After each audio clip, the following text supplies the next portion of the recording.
Hey, what is up, mortals? It's Welsley here, and welcome to part 5 of Evil Naruto. Just wanted to greet you guys by saying, sit back and relax, you're in for a treat. And so, we begin. It was like any other day in Konoha. The sun was out, the market was bustling, and as ever, day by day, young ninja underwent their missions and training to prepare for the bigger world out there. Sasuke roamed the streets of Konoha. He was covered in prestigiously tailored Jonin armor, and alongside him was Sakura, who was dressed in the same way. Sasuke, how long are you going to drag this out? It's been years. Why are you obsessed with tracking down that demon child? Sasuke closed his eyes and sighed. Not that it was any of her business, but thinking back, he couldn't put his finger on it either. The images flooding in his head of the blonde squadmate he was once acquaintances with, and how they fought that one time by the swing set. He was always different, Sakura, but much like my brother, he's also someone I saw as a rival growing up. Don't think I've wasted away in these past few years. Of course, I wouldn't think that, Sasuke. You're working harder than anyone else I can think of in the village. Though I always thought because you're still seeking revenge from your brother. Sakura was trying not to step on any landmines.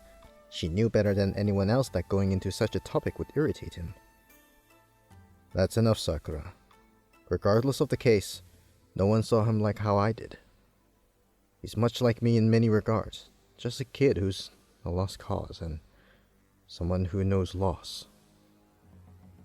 After a few seconds of awkward silence, they both ground to a halt from their leisurely walk. They focused their attention on a wanted poster. On it was a male figure wearing an Oni mask and dark hair. He was shrouded in a black cloak as well. Sakura's eyelids lowered as they continued gazing at the wanted poster. It's been 2 years since the Chunin exams, right? I'm surprised we never caught him yet, the one who infiltrated. Sasuke nodded, and they both continued walking down Konoha's streets. In the past few missions I've been on, I was tasked with tracking him down. He's left a few traces behind. He's slipping. Don't worry about it too much, we'll get him. The one who killed Kara. She nodded gently. Later that day, in Konoha's underbelly, a few thieves raced from wall to wall, doing everything in their power to slow down the Uchiha Jonin that was hot on their trail. One of them was holding a package. Sasuke wasn't sure what it was they were holding, but he knew it didn't belong to them. Before the thieves could react, the onyx-haired Jonin set the alley ablaze with Phoenix Flower Jutsu. That's as far as you go. They hesitated before moving towards the alleyway that was perpendicular to their original direction. However, Sakura fell from one of the buildings like a meteor. She smashed the ground up, sending the thieves flying in the air. Their clothes were implanted into the wall of the building, due to Sasuke's prestigious shuriken jutsu techniques. Sakura gave them both a cunning smile. A for effort, guys. Really gotta applaud you. She snatched the contraband from the hands of the one holding it. Shall we open it? Sasuke shook his head in disapproval. Don't be ridiculous, Sakura. We need to give that back to Lord Hiruzen's office. Suddenly, the bag grew hot, and a shimmering red can be seen from underneath its concealment. Sakura dropped it out of shock, and within that time, another person blitzed by the both of them, retrieving the item. Sasuke reacted immediately, by activating his Sharingan, initiating Genjutsu. However, the felon was unfazed by his attempts. So much so, that when the thief gazed over his shoulder to look back at Sasuke, his eyes, it had Sharingan. Sasuke's eyes widened and raced after him. Damn it! Wait, Sasuke! The Jonin ignored her demand and kept following after. Sakura blew out her frustrations before chasing after them both, taking the higher ground. This game of cat and mouse continued throughout Konoha until the apparent Uchiha slid under a secret sliding door at the base of the Konoha western walls. Sasuke followed under as well, but upon reaching the other side, he was met with shuriken hot in his direction. He evaded by a mere hair, and flipped over a few times to recover himself, drawing out a kunai. However, he found himself alone in the forest. Sasuke kept his guard up, making sure to check above him. The Jonin's eyes would scan his surroundings back and forth until once again, shurikens were thrown. He blocked them with little effort, and followed up with a fireball jutsu in the direction of the shuriken's origin.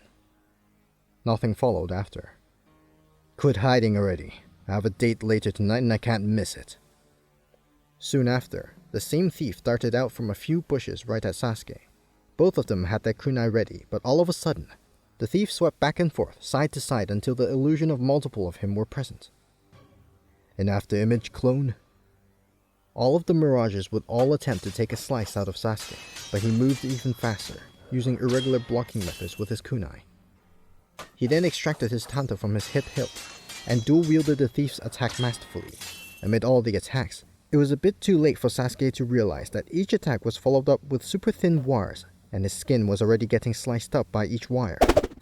The Jonin then used his chakra nature aligned with his chakra control to light his blades on fire. The wire would burst into flames and disintegrate in no time. The thief backed up, kunai ready in hand. "Seriously? That was the best you could do? You forsake the Uchiha name." The thief's eyes squinted and followed up with a great fireball technique. Sasuke simply followed with one of his own, and they both cancelled out before exploding outwards. The impact could be felt within the walls of Konoha. Sakura, who was still leaping from building to building, could see the explosion's height surpass the walls. "Sasuke!" She moved quicker in case anything happened to her beloved. After the impact subsided, all that was left was Sasuke, whose back was pressed up against the outer wall of the crater left behind. However, there was no more sign of the Uchiha, nor the package he was carrying. Shit. I thought my clan was wiped out. So why? Why did he have a Sharingan? "Sasuke!" Sakura cried out from the top of the wall as she gazed down at the incident. She leapt down and immediately activated her medical jutsu. "Sasuke, are you alright?" "I'm fine, but he got away." She shook her head no and scoffed. "That doesn't matter right now. I need to see these burn marks." Sasuke gave in and sighed, his tenseness from before easing up. Meanwhile, the Uchiha thief gazed at both of them from a distance away. His body flickered his way back to his master. Back in Orochimaru's lair, the thief let himself in. Kabuto met him at the door. "Ah, I see you've returned. Your master shall be pleased to know the mission was a success." The thief spoke. "Not entirely. Well, now we have a better scope on our enemy's techniques. 2 of us were captured." "You mean the pawns? And don't worry about those. They were merely playing the bait. It would only be an issue if we lost you in this retrieval mission. Though, knowing you, that wouldn't be likely. Do you have the item?" The thief showed the red hot lace bag to Kabuto. "I wouldn't have returned if I didn't. Master doesn't accept failure." The white-haired ninja pushed up his glasses along the bridge of his nose. "I'm glad to see you know your standing with how we work around here. I don't expect any less from an ex-Anbu and Uchiha member. Please, feel free to not hold back while you're out there. You were revived with the Edo Tensei, so your chakra should be limitless. Isn't that right, Shisui Uchiha?" They both entered the main quarters of Orochimaru's lair. Several others were present, standing in front of his throne. Meanwhile, Orochimaru sat idly in his rightful place, bowing with the rest of them. Meanwhile, the Oni-masked man with black hair was the one on the throne. "Shisui, I see you returned." "Yes, my lord." He placed the item right in front of the leader's boots before backing away and bowing with the others present. "Good. I'll see to it that you can see your brother once again. I'll be in contact with the Akatsuki today. During that time, you will be the one to escort me. Just remember to never speak out of turn during the meeting." He stood up from his throne and picked up the item that Shisui was sent out to recover.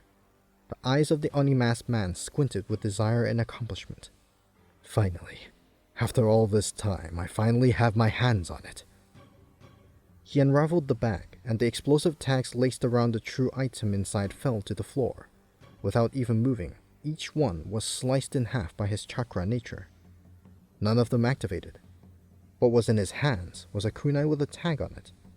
Flying Raijin, at long last. "Orochimaru." "Yes, my lord." "See to it that our guests are welcome when they arrive." Orochimaru continued to bow as he walked away out of the room. My, He has everything under control, doesn't he? Soon after, Orochimaru returned into the room. My lord, our guests have arrived. See them in then. Everyone else but Shisui, scatter. Even though his voice was nonchalant and his temper was non-existent, they did as commanded. Shisui stood up to face them. His face cover was still present, and he hid his Sharingan. Moments later, a group of red cloud-coated individuals allowed themselves in and stood before the one who sat on the throne. I welcome you all. Now, about what we discussed earlier. It's time we initiated the plan. The capture of another Jinchuriki. Matatabi. A few years ago, I was sent on a reconnaissance mission to infiltrate Konoha and extract Shukaku from its Jinchuriki. I have prepared long enough, and it's time we started hunting the rest. With this, it should be easy. He raised the kunai to present it to the menacing group. Pain and Itachi gave a slight reaction to it. Pain was the first to speak out. Is that the flying raging kunai wielded by the fourth Hokage? The tyrant gave a conniving grin behind his Oni mask. Keen eyes as always. Yes, it is. And we shall use it to help us in our pursuit.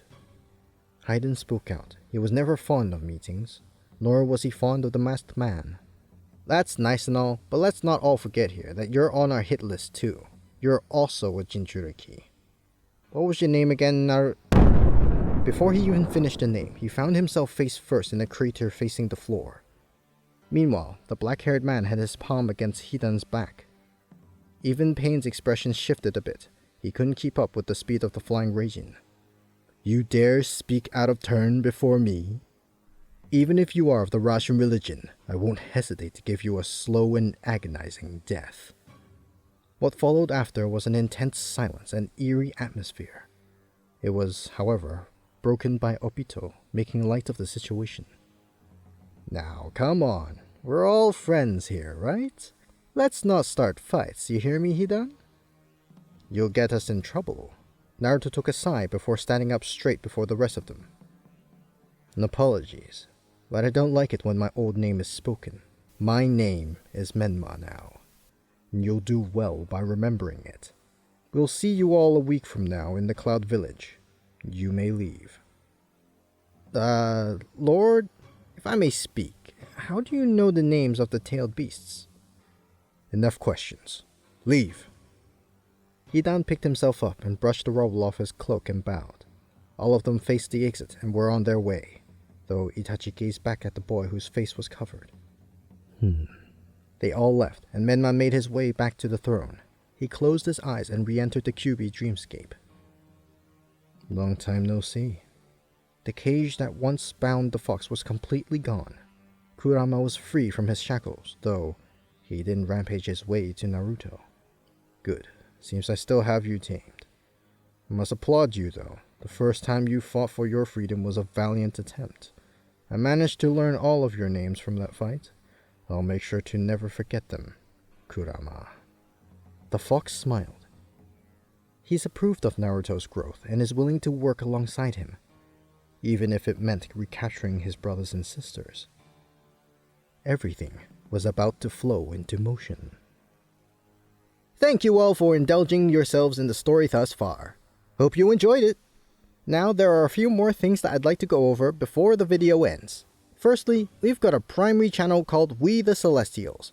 We the Celestials is what we do here already, but their content is centered around the crazy world and lore of My Hero Academia. So please check us out over there if you're feeling in the mood for a roller coaster of quirky content.